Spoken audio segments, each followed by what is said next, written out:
Recording studio एकंगल सराय।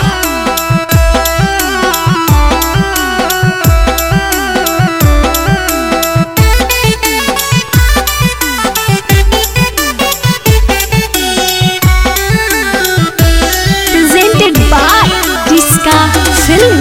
गोरे गोरे गलिया के जनमा रैतिला रे, गोरे गोरे गलिया के जनमा रैतिला रे, कि हमर धोड़ी के आशिक हो कोई पुराना वादा जिला रे, कि हमर धोड़ी के आशिक हो कोई पुराना वादा जिला रे। कमर लचा कौआ पे हिले लाल किला रे, कमर लचा कौआ पे हिले लाल किला रे, कि हमर धोड़ी के आशिक हो कोई पूरा जमुई जिला रे, कि हमर धोड़ी के आशिक हो कोई पूरा जमुई जिला रे।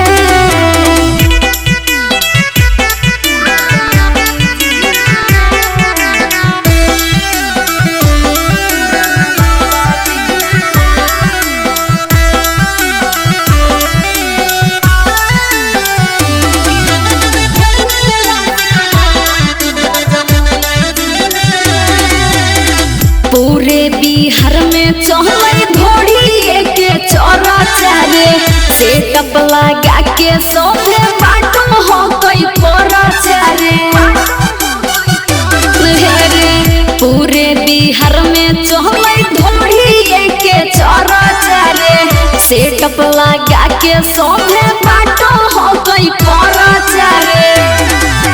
सुघो राजा बानी करिए कहवा गिला रे, सुघो राजा बानी करिए कहवा गिला रे, कि हमर धोड़ी के आशिक हो कोई पूरा गया जिला रे, कि हमर धोड़ी के आशिक हो कोई पूरा नवादा जिला रे।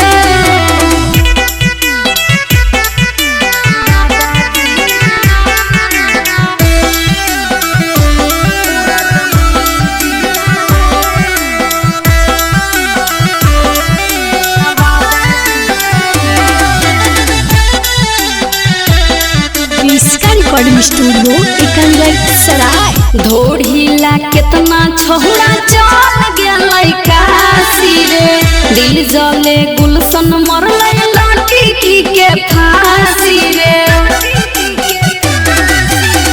धोड़ीला कितना छोड़ा चल गेलै काशी रे, दिल जले गुलशन मरलै लड़की के फांसी रे। काजल कृष्ण के है गजब लीला रे, काजल कृष्ण के है गजब लीला रे, कि हमर धोड़ी के आशिक हो कोई पूरा नवादा जिला रे, कि हमर धोड़ी के आशिक हो कोई पूरा जमुई जिला रे। इसका रिकॉर्डिंग स्टूडियो एकंगल सराय।